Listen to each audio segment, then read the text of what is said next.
Hello, all you YouTube chess lovers, and thanks once again for joining me here on Steven Sturgill's Chess TV channel on YouTube. And we'd like to get started again today looking at the Saemisch, our Saemisch, and the King's Indian attack. And I've got some very exciting lines to look at today, so let's get started. 1d4, knight f6, c4, g6, knight c3, bishop g7, e4, d5, f3 again is entering the Saemisch, King's Indian, or Saemisch. And from here, let's see, what did I want to show you guys first? Why don't we just get into it? I'll just go ahead to this. Now, based on, I will say this, here there are a couple of moves for black.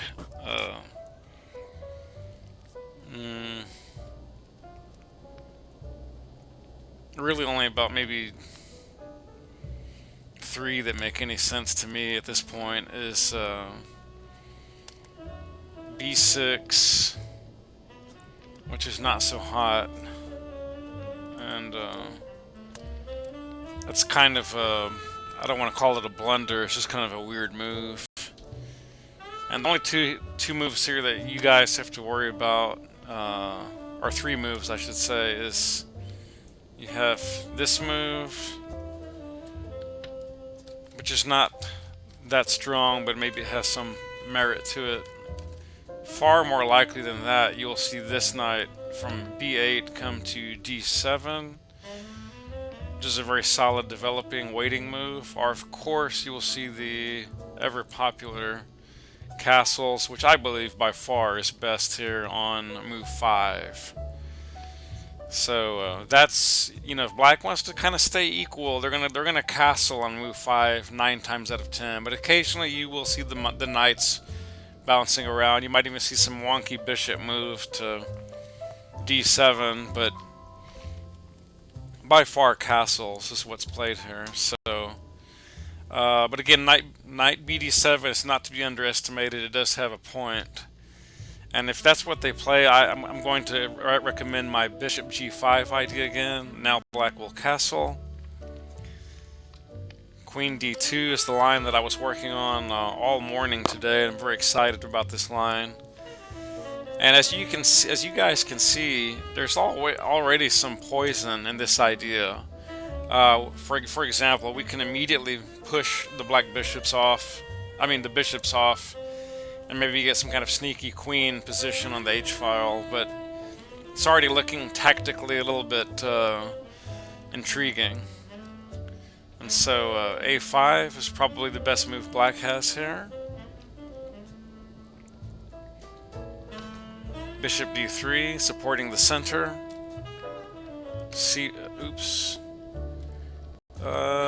There's two variations, guys, we're going to cover from this point. I want to make sure I get them right. Yeah.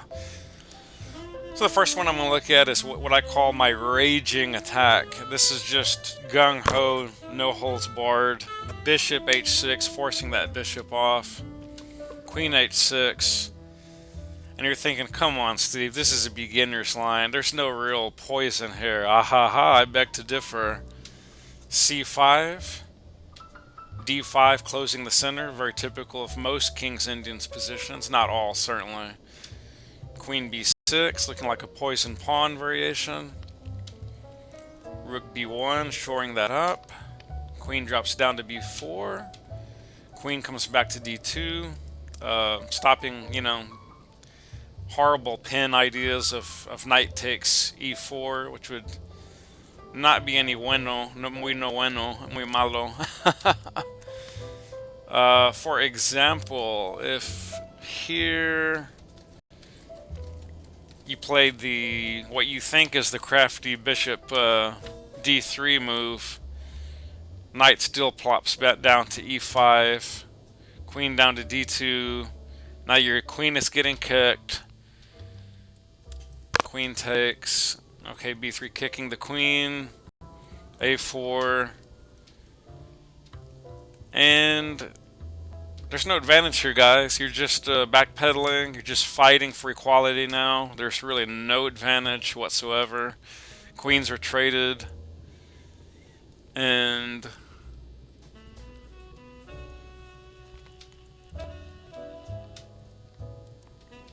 yeah, so this is just not what you want to get yourself into. And if we go back again to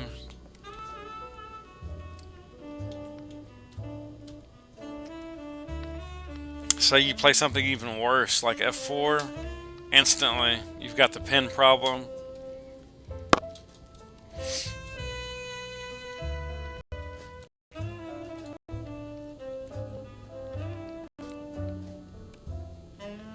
Now black is just crawling all over white with a massive negative 2.19 advantage.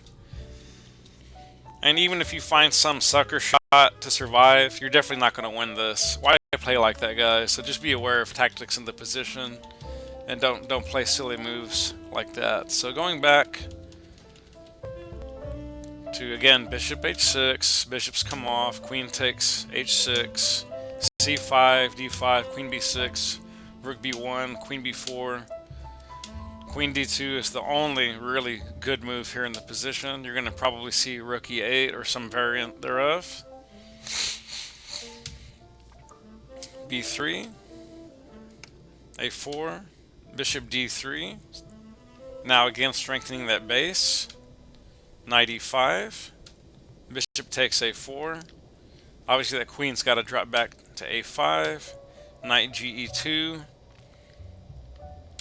e6, castles, b6, d takes e6. That's, by the way, guys, I sat here quite a while and I considered briefly d takes e6, but I didn't see the point.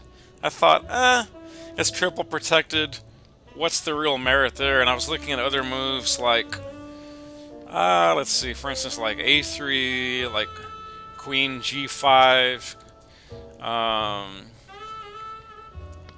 knight f4, knight g3, even a wacky move like g4. Let's see, how would that look? Would that do anything interesting?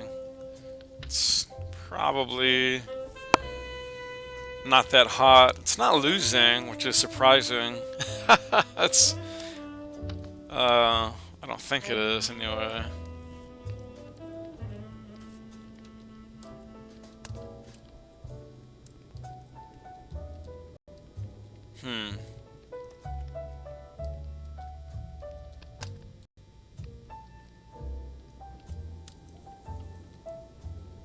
It's a very provocative move, I will say that for sure.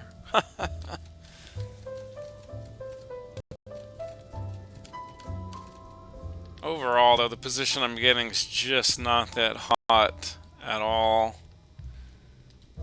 Okay, I'm getting off track. That's not the move. We'll save that for a rainy day when you run out of all interest in the position. But as I discovered, going back to this move on move 18, d takes c is the best. And I'll give you a couple seconds to think about why that may be. Go ahead and ponder it for a couple.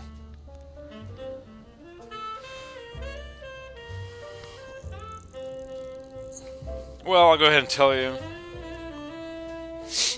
In a nutshell, and I'm being a little simplistic when I say this, it splits black's vanguards in half.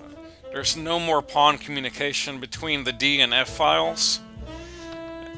And by extenuation, the black king's pawn vanguard is ever so slightly weaker now. There isn't this resource of an e6 pawn sitting there to come in possibly in the future to the F file and short things up. And furthermore, if you can induce at any point a G file for a G pawn for coming off to either the H or F file, obviously the king is going to be incredibly weak. So there are some deep positional reasons why this actually makes a lot of sense. Okay, so for here, the next money shot is f4. Again, my favorite move in all of chess. King takes on d3, queen takes, black queen up to a6. This is a very important move here, guys. You could have played knight b5, but believe it or not, this is quite a bit weaker than shoring it up with the rook. It's about 0.30 weaker than using the rook. As well, f5 was certainly an idea in the position, but not that hot after Komodo takes back with the c-pawn. I mean, excuse me, with the bishop, and then pushes. Oh, excuse me, that's not the. Excuse me, that's that's. Man, let's go back. Sorry, f5. That's what I meant to play. Sorry about that. That was a mouse slip. B takes c4. And it's not looking so fun, is it? And you can see that, okay, you're not getting blown off the board, but any win that you had is absolutely gone. I mean, you're drawing now with almost perfect play. Don't play like that. Okay, the money shot here again is rook b5. I know it looks a little weird, but the white queen, excuse me, has lost all communication with the bishop on e6. Furthermore, there's no easy access now to either the a5 square, and even ideas of something coming to the c6 square don't make a lot of sense. Okay, so continuing on, knight hops over to d7, rook d1, strong centralizing move. Again, targeting that weakness on d6, but we've got better things to target, like these pawns over here by the king. So knight g3, preparing some kind of dastardly evil.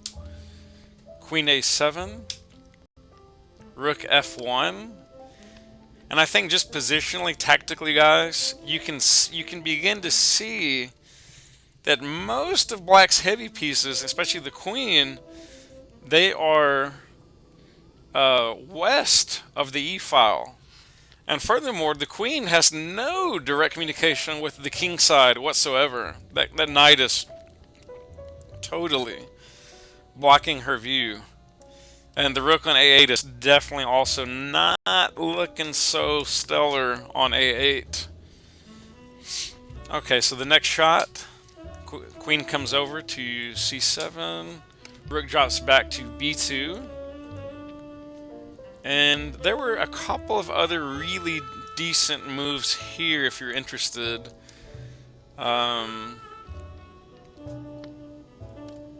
Another really strong move here would have been to play the immediate rook bf1.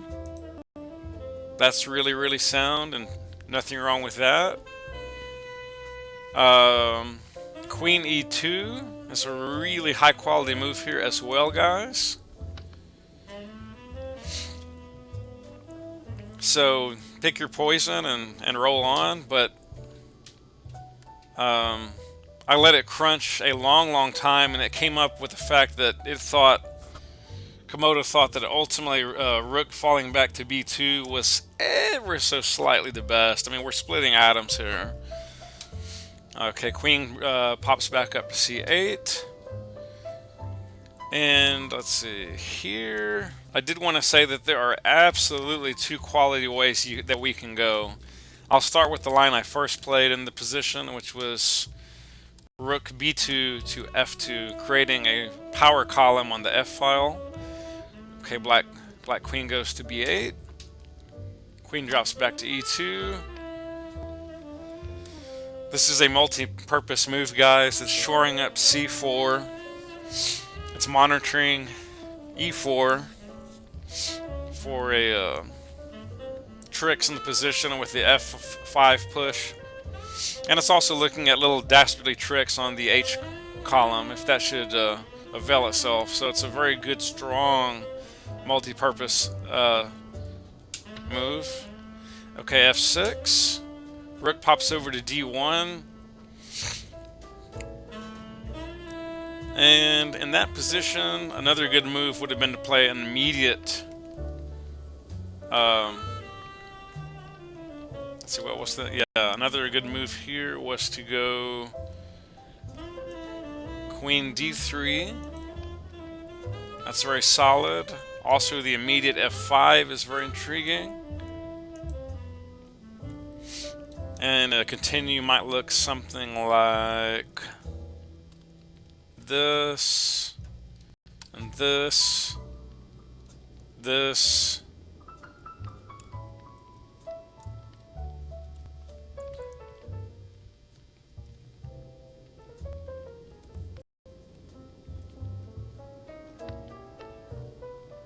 Yeah, that's looking really, really intriguing. God almighty. Oh my god, that is literally like nightmare levels. Oh wow. Yep. There's the money shot, Rook H4. Oh my god. Oh, oh, Lord have mercy. Mate in 41, guys. Okay, that was stunningly good. Wow.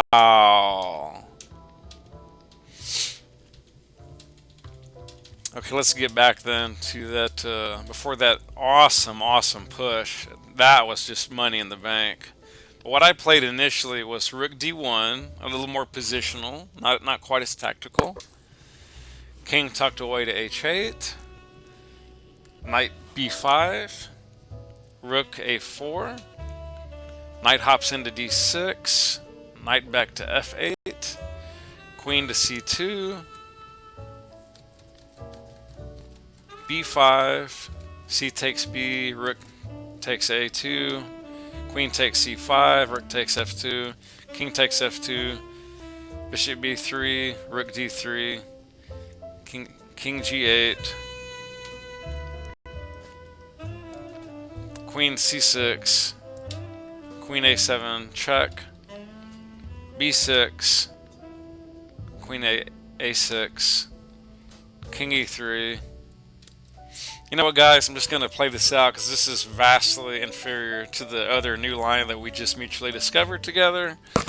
So I'll just quietly play this longer variation out.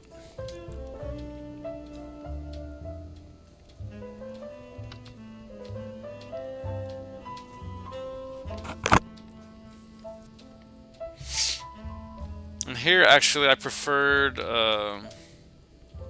what I actually found in the position, which was this. It just made a lot more sense coming from working a lot with tactics. I just love keeping that queen on the board.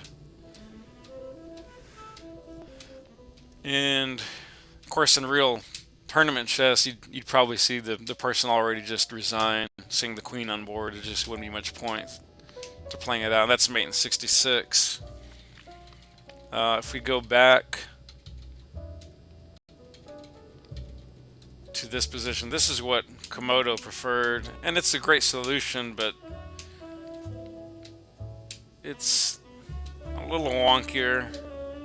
Totally crushing, of course. I mean, no one's arguing being two pieces up, and one of them is a rook.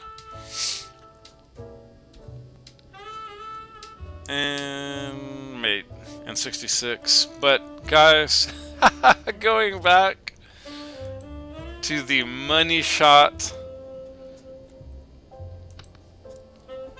of all money shots,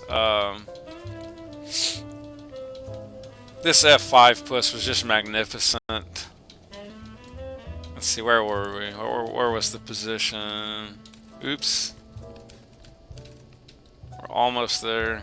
There it is. Boom. On move 26 in the King's Indian Saemisch.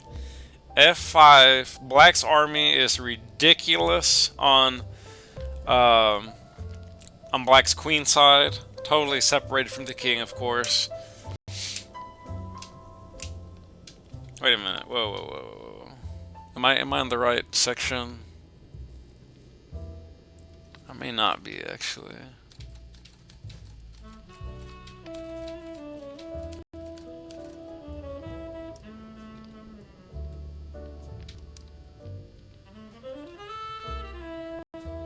Ah, here it is. Sorry, guys. I had a slight inaccuracy in the variation. Here we are, move 28. My bad. Move 28. Bishop goes to f7. Again, everything I said still holds true. The black army is ridiculous on the queen side.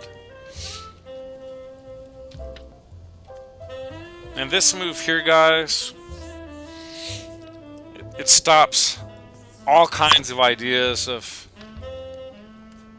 you know, I mean, black has to take. Let's see what happens if black thinks he can get away with not playing that move. It's going to be ridiculously bad, guys, because now you have the checking apparatus on e7, check. We've got queen g4.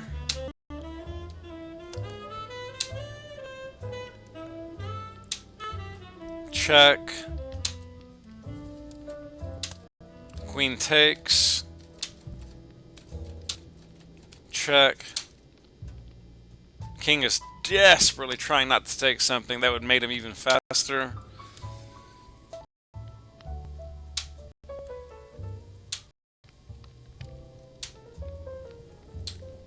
And you can just see, guys, it's just visibly, ridiculously hopeless. And that's checkmate in 42. So, for instance, if we go back here, and black plays that ridiculous move again. Yeah, for example, right here, had black taken on g6,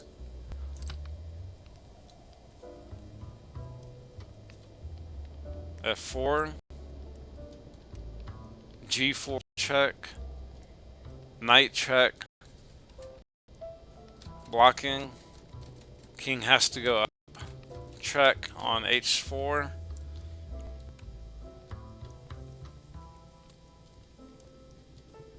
and that's checkmate in 41. So it's just black is losing regardless of what he plays here, guys. What a line in the Saemisch.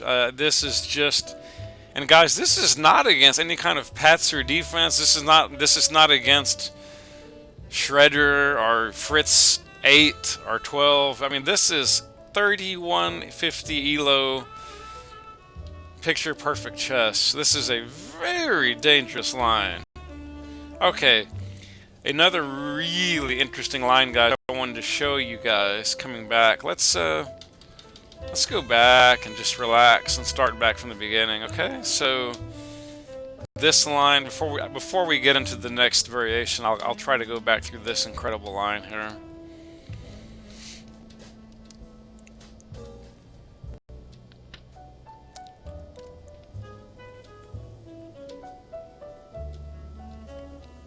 Okay, this was my raging attack line.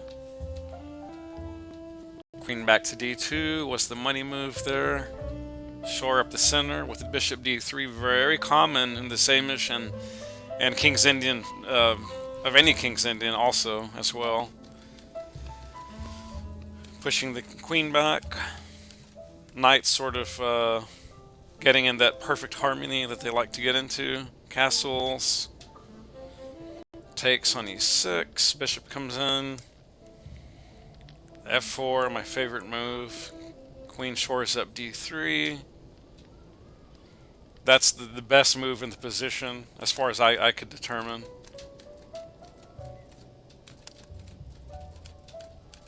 Okay, rook f1. Getting a hold of that f-file. Preparing money shots like this. Doubling of the rooks. Queen to e2. And here, guys, do not forget it. Write it down.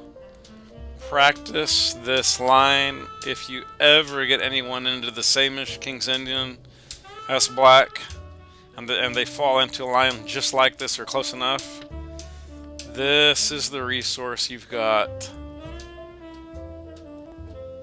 It's just god-awful. Horrible. And that's mate in 41, guys. Okay, going back.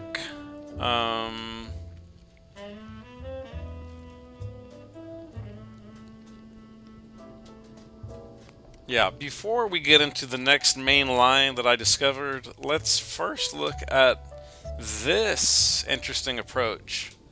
There's no shame in playing on the B file if you get into this scenario. To me, again, it's a little more relaxed. It's definitely not as gung-ho. You're not really attacking as nearly as much on the king side.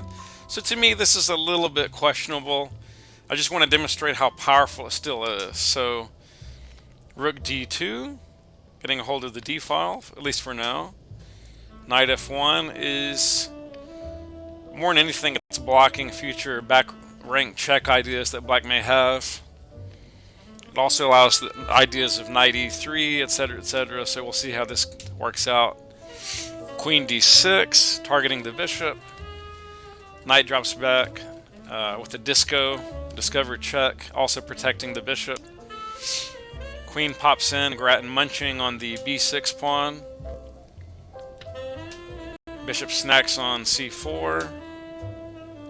Here the best move by far is rook takes rook d8. Queen takes. Queen snacks on c5, threatening the bishop. Drops back. Bishop is pinned. F crosses e. Knight takes e4. Knight e5, e6, kicking the queen. Queen e5, threatening the knight. Queen protects with check. Here the knight is lost. And trades.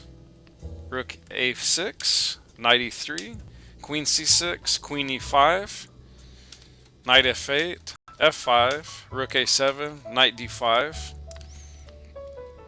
Queen exchanges in a4, knight f6 check, king f7, rook f1,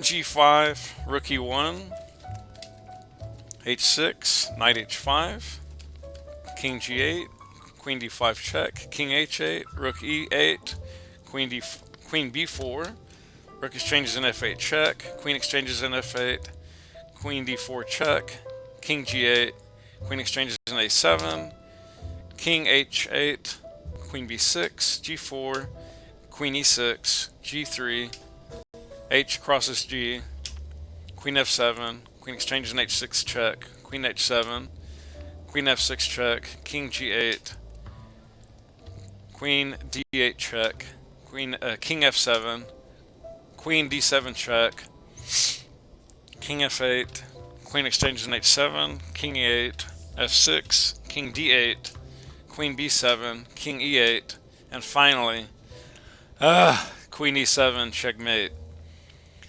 Again, that does not begin to compare to a line that I showed you that proves that even great standard moves in the Saemisch by black are not enough to stave off potential mate in 41, but there's no shame in mate in 61 in a King's Indian, and if you want to play up the queen side and the central D file, clearly it works as well. Okay, so let's go back to one of the main branching points in the tabia, or in my tabia at least, with my wonky moves. Let's see, I'm trying to remember what was the line I wanted to show you guys. I think it was, yeah, I hope, we'll see. Yeah, this is the right line. Okay, so guys, here's what I've been wondering for quite a while. When should I push d5 and close the position, typical of many King's Indians, and the Saemisch is no exception? And when should I not close the position? Well, I'll give you guys a hint. Don't ever forget this. Anytime you see both knights in communication, a la b8, d7, or d7 especially, and f6, or even maybe f8, in general, pushing d5 in those scenarios is a massive mistake as far as Komodo is concerned. There may be old-timey grandmasters who thought that was a good, strong, playable move. Trust me, it is not. It has been refuted. If that is, again, if that is the geographical layout and the context that we're talking about. So do not push.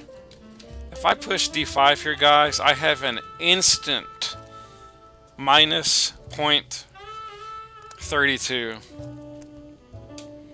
And it gets worse. Knights hop in, black gets active counterplay. Those pawns are coming in, the center's being challenged, the bishop is popping in, the queen is strengthening the b-pawn, knight is popping into h5. And even if this is winning for white, this is just not a comfortable position to get into. Don't recommend it at all in that scenario. Okay, so backing up. Here, the money shot is queen d2. Black plays the very powerful a5. And best here, I believe, is bishop d3, shoring up the c and e pawns on the 4th rank. Black challenges. And instead of, again, pushing the d5 pawn, which here is not a bad move, it's not at all a terrible move here, it's just not the best in the position. Best here is to ignore it and play knight e2, preparing castles. Black will take, knight will take. Knight pops down to e5. Bishop drops back, shoring up the f3 pawn. Very, very important. Black pops down to d7 bishop. Castles. a4. Knight d5.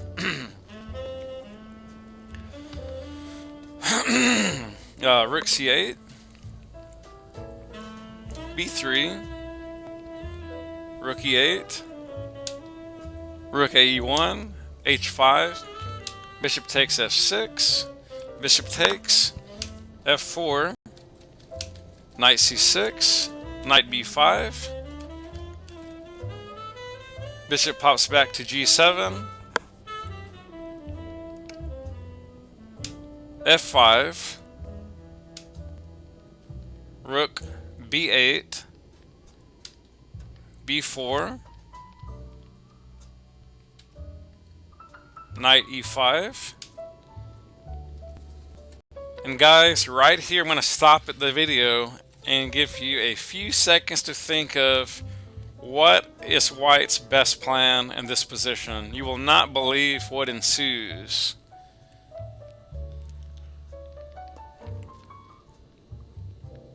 Well, I already made a mouse slip, so yes, it's knight c7. But what is the deeper idea?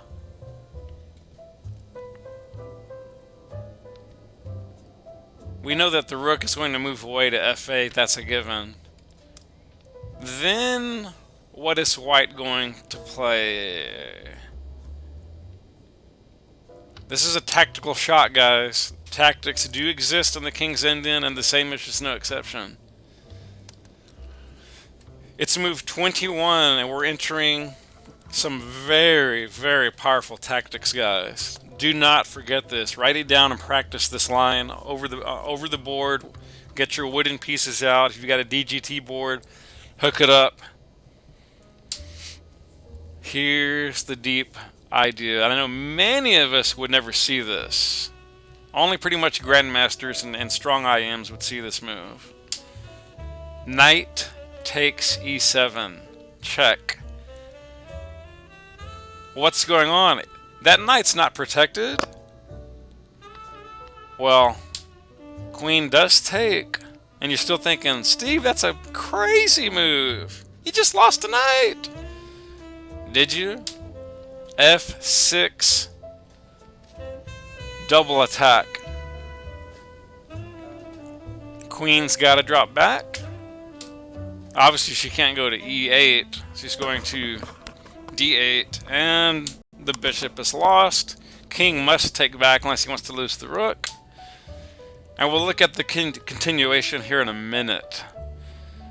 But watch what happens, guys, if black doesn't understand the true danger in this position.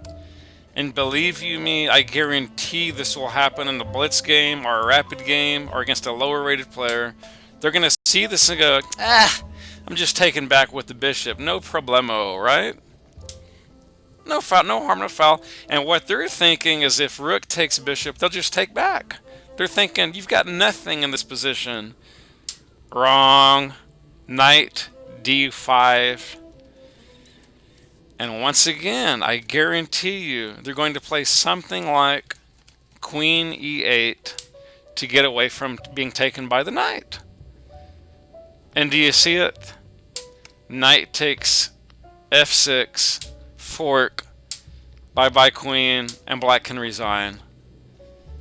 Black can resign. At this point now, guys, white is enjoying a practically 8-point advantage if black falls into this trap.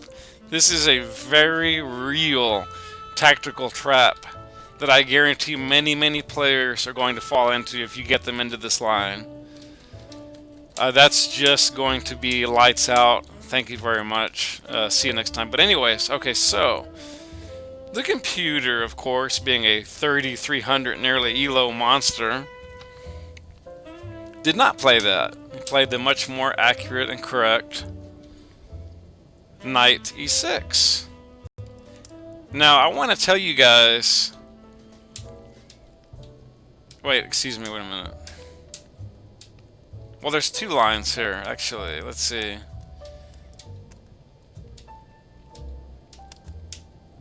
Yeah, if they semi-bought into the line, but then understood too late that this was a trap,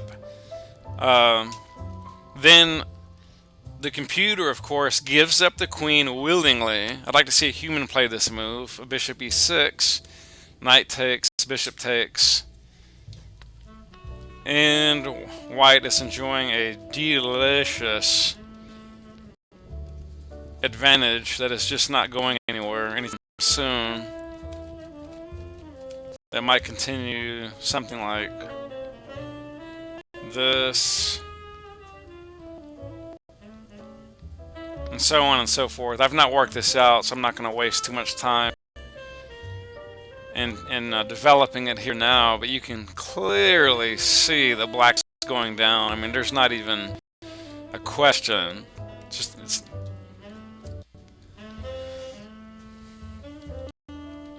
we've got a rook stack there, pawn takes, g6, and it's just going, I mean, black is just crashing and burning here.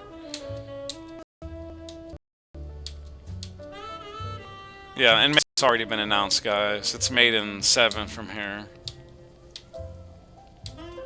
Okay, whatever. I'm not gonna look too much in that line. Getting back now to the real McCoy. Black wisely, and I'm sure many grandmasters would have seen this, and IMs included, and maybe even some of you CMs and FMs. Black drops his queen back to d8, threatening the knight. Again, we take the bishop. Black is compelled to take a g7, and now queen takes that delicious pawn on d6, hitting the knight on e5. Black shores that up with f6, b5. Ooh, if that pawn gets to b6, it's going to be a very powerful apparatus on b6. Very hard to deal with. Knight f7, threatening the queen. Queen drops over to b6. Rook c8. Knight d5. Queen takes b6 check. Knight takes. Rook over. Gobble gobble on a4. Bishop e6. Rook d1, offering exchanges. Rook pops over to h8. Knight b6. Knight g5. Rook takes d8. That's the best move in the position. There were other very good moves here, guys. Bishop f3 was a good move. Rook f4 was very decent, and e5 was a great idea as well. It's however you want to play this endgame out. And in fact, I'm wondering now if bishop f3 was even maybe a little bit better. Let's take a look at this real quick.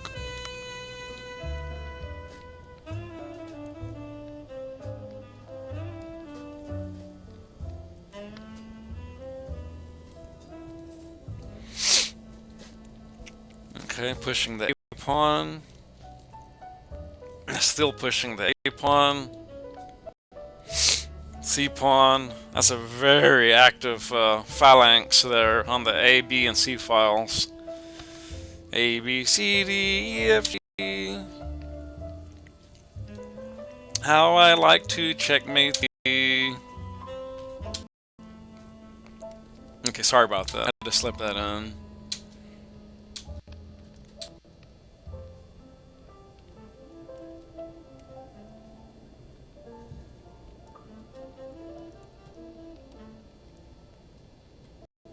Crafty waiting move. Yep, that's exactly the move that I pictured, was rook a8. Bye-bye rook. Push the pawn, please. Oh no, I don't like that move. I wanted to push the pawn right away. Ah, that's why I didn't like that move. And was that not playable immediately? Is this not a good move?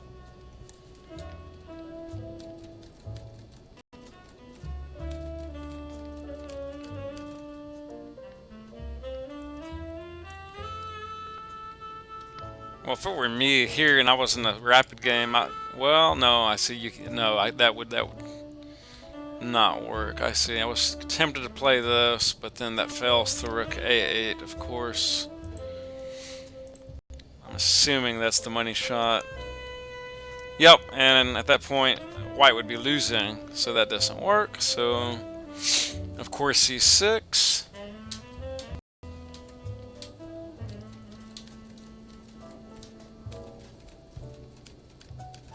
And now, of course, c8 is double protected. So that makes no difference. White is queening, and black can resign.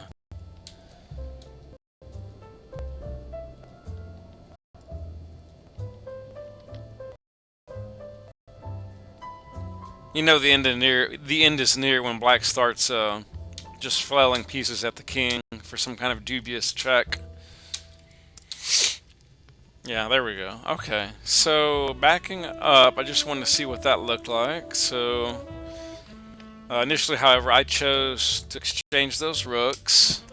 Then rook d1, black decided that's best. Yeah, let's get those rooks off. Okay, a4, a5, a6, a6, bishop a4, takes, knight c3, a7,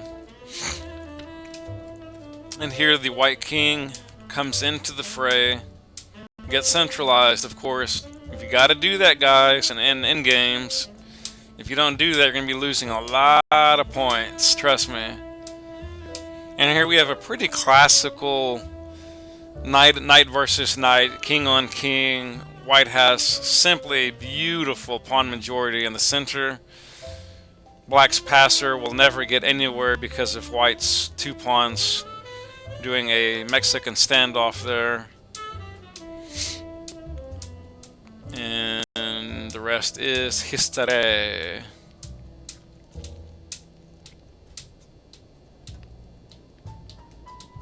And kind of a typical slow mate. That's mate in 67. I know, it does not compare to the mate in 41 line, does it? Okay, I did want to show one other really cool, interesting variation. Let me find it. If I can find it.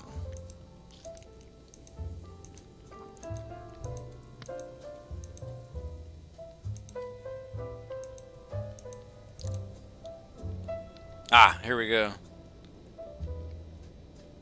I think it was back here on move 5.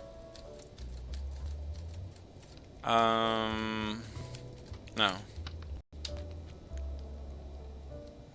No, I don't think that's it either. How do we get there?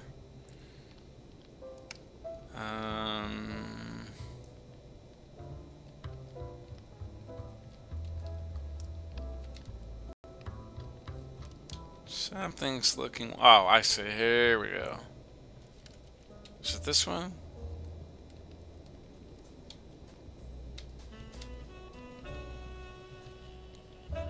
Yes. Yeah. Okay, guys, so remember, we looked earlier at when the knights are in communication early, when the knight in particular from b8 goes to d7. In this variation, black castles immediately. You're going to see this a lot. It's probably black's best move by move 5, by far, in the position. So, let's see. Of course, bishop g5. Okay, so from here, knight drop back to d7. Queen d2. Rook e8. f4. Knight b6. h3. c5. d5. Here, closing the position actually was really, really powerful. And really, to be honest, guys, the only safe move here in the position was sealing it up. So if you ever play this and you notice that it's about move 10 and black doesn't have a knight on d7, please push d5 and close the center. Just do yourself a favor and close the center, okay? Okay, so moving on. f6, kicking the bishop. Drops back to h4. f5. Knight f3. Wait a minute. Oh no, here I found the incredible e takes f5 immediately. bf6. Bishop g5, and we're seeing something of a Mexican standoff. Neither of the pawns want to take. The bishops aren't particularly ecstatic about taking. Black takes that f5 pawn. What's the shot here, guys? g4. I guarantee you, if you play like this in this line, guys, you're going to have your opponent just trembling, saying, I know this guy knows this line. He just busted it out. And they're going to be sitting there in so much time trouble, seeing bogeymen around every corner. You're going to win on time alone, probably. So I'm calling this the Mexican standoff variation. Cute, huh? So bishop drops back to d7. Long castle. It's getting very active on that d file. a5. Knight e4, getting central. Rook f8, controlling a key file for black. Bishop takes f6. Pawn takes. f5. Takes. And instead of taking back there, we grab that juicy d6 outpost for white. Bishop down, threatening the rook. Once again, guys, this next move is what separates great players from merely good. I'm gonna give you a few seconds to think about what is black's best game plan or move in the position from right here. I want you to write down 3 or 4 options that you think are realistically really strong continuations. And ask yourself, make sure you really do your homework here. Don't just throw something out of a hat. Make sure that it makes sense at some level in the position.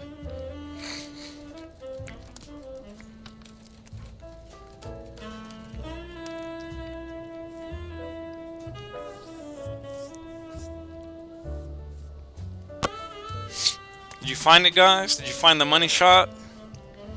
White is giving up the rook on d1. I want you to think about that for a couple of minutes.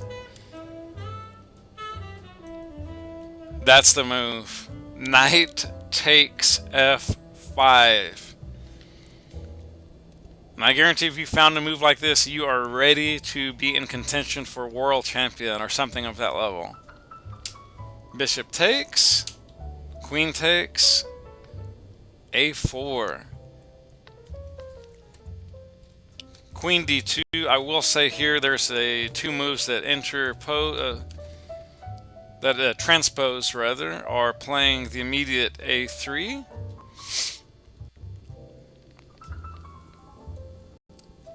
Well, they almost transpose. I would have thought, let's see, after a3,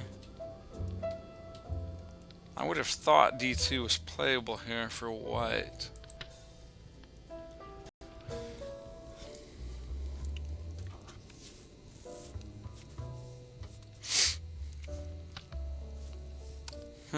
Interesting. It's gestating and thinking and thinking and thinking and thinking.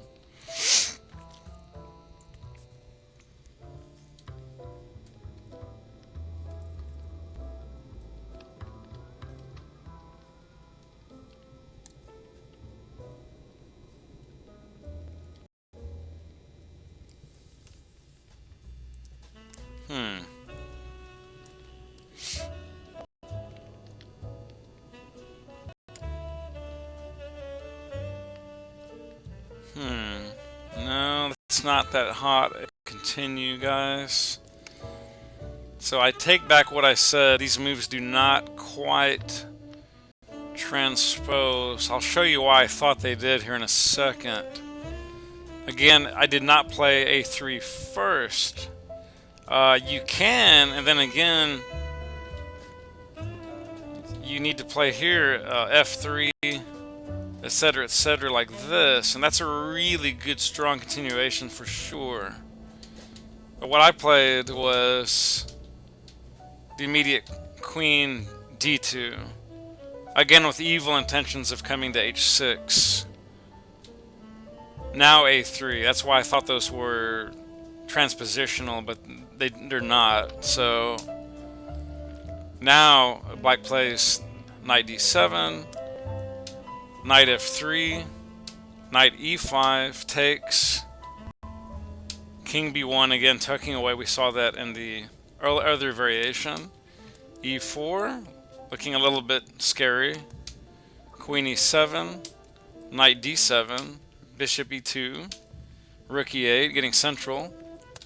Rook f1, controlling that f-file.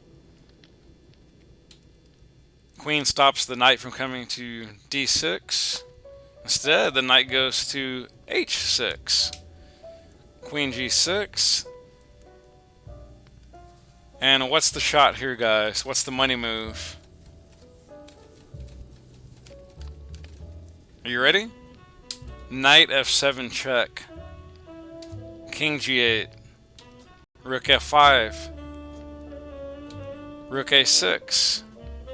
Rook g5. And as you can see, the black queen is gone. Yeah. See you around, kid. And g5. And I think most people here, guys, in an OTB tournament would absolutely resign. Being a queen down, white has some pretty stellar pawn placement. That bishop's going to get active, and they would just resign. That's it. Game over. Beautiful game. Right here, guys, on move 34 in this line. And in the Mexican standoff variation of the Saemisch King's Indian, you would have resignation most likely. But if not, we'll go ahead and continue and pretend they didn't resign. So g5, rook e5, bishop h5. Oh, and that rook is gone. Oh, how sad.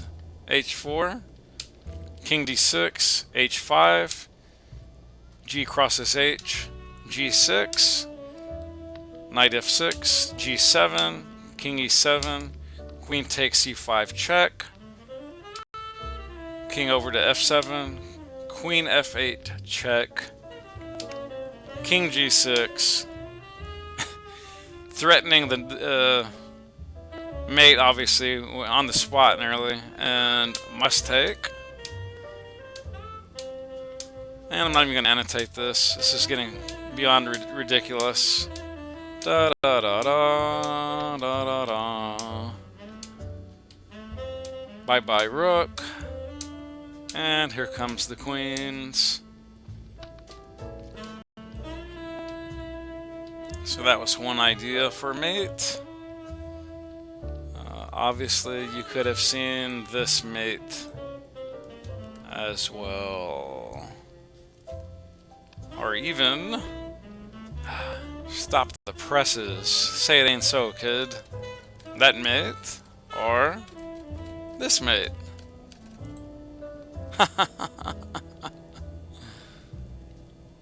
Okay, so... that's another fantastic way, guys, to kick some butt in the Saemisch. And again, or Saemisch, however you want to say it, I do want to go over my preferred mate in 41 line, because hey, I worked hard in that one, and I think it's the best. Again, guys, if you just play the f4 here, or say bishop e2 or bishop d3, you're going into standard King's Indian, and I'm not covering that here today. So, let's see, where were we? Yes. Oops, sorry.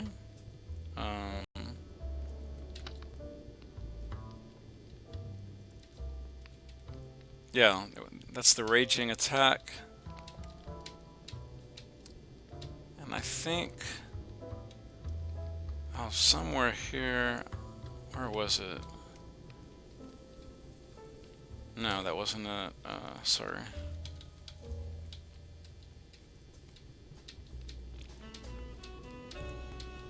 Yeah, we had this.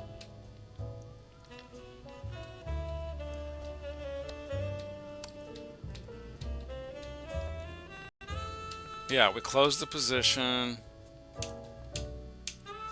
Knight g3. Yes, rook f1. And now the money move. I'm going to promote that while I can.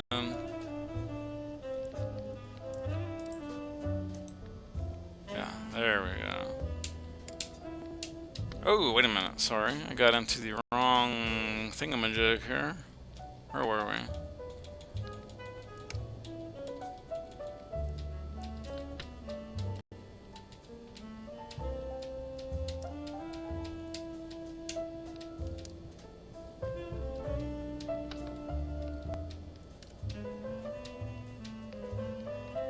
Oh, wait a minute. I missed a... once again, sorry guys, I missed a nuance in the position.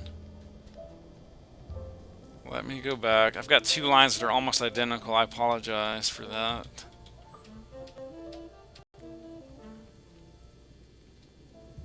No, definitely not. Ah, yeah. When it rains, it pours.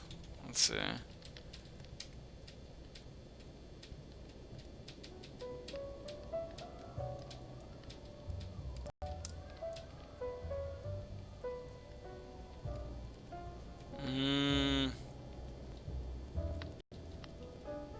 I think I had rook b.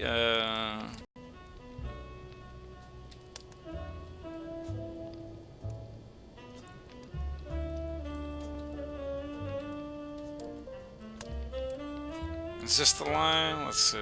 Not sure.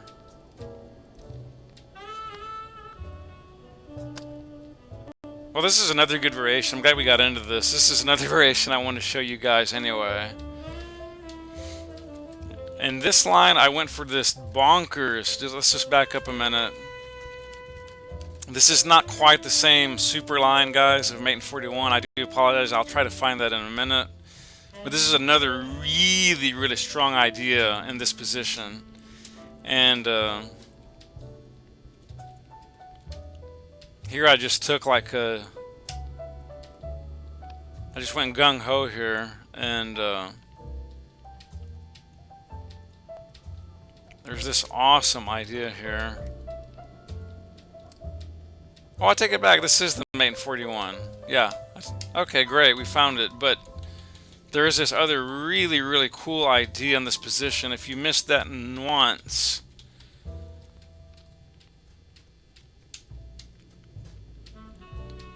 Ah, where did it go? Let's see. Oops. Rook, bf2. Yeah.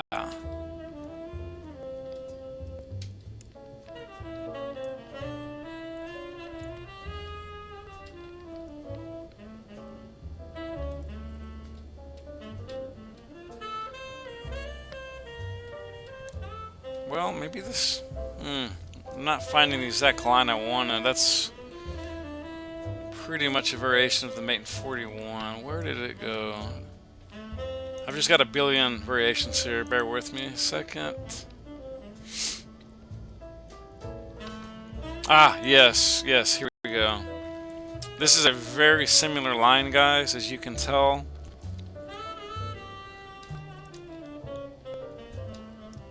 Okay, and this line, guys, look at this. It actually works in this position. A knight sack on h5. Black is pretty much compelled to take. All kinds of badness is going to happen if he doesn't. So he takes, right? Boom. f5. Bishop's gone. Knight comes down. Doesn't matter. Queen pops back down to e2. King over. Queen takes h5. And this is the type of thing, guys, backing up here. I want you to understand something. Komodo thought I was a lunatic with this move. It went to flat 0. I kid you not, flat 0. All advantage gone. But is it true? No, it's not. This is why engines do not understand certain nuances in positions. Queen takes h5. Another strong idea here, guys, was the immediate f6. But I like this better. It's just more visual. It's more disheartening to the opponent. And now f6. That rook left f4. Knight d5. Rook, queen back to d1. A very important move in the position. Queen over to b3. Queen gobbles b6.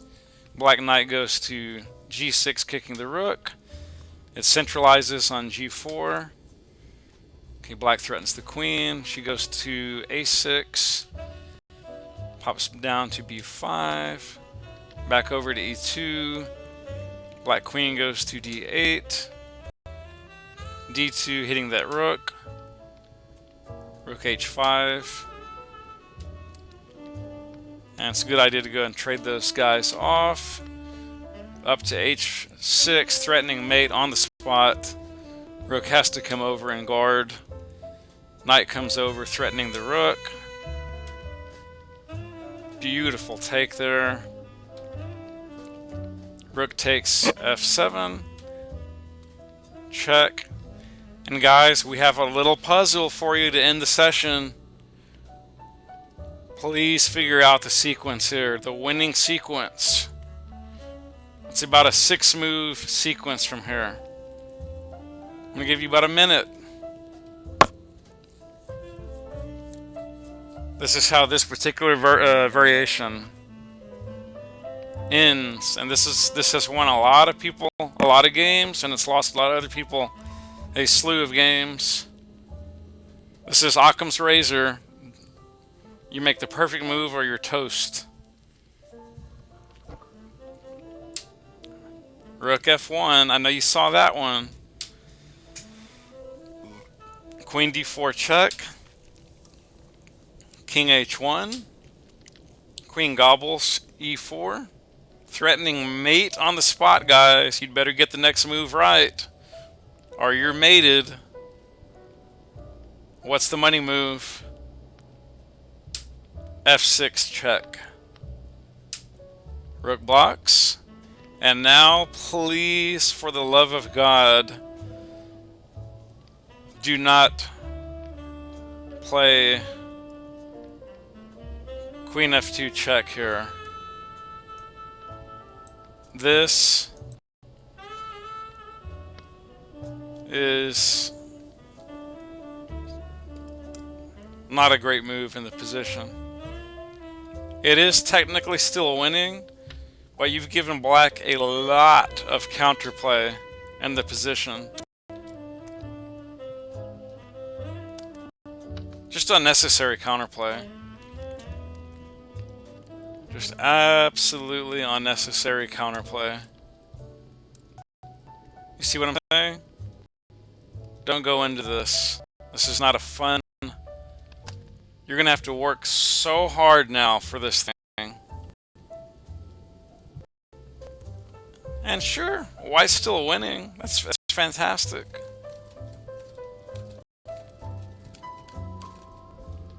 But you're working so hard for it.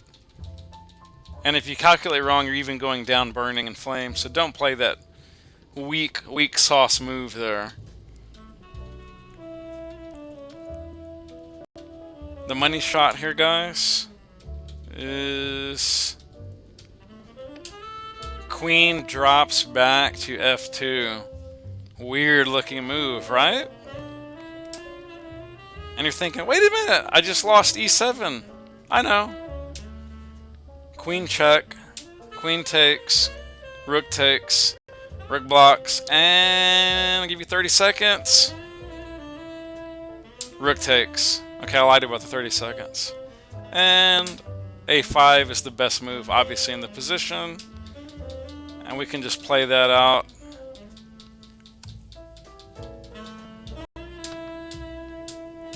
And that is mate. It's a funny looking mate, right? Queen F5.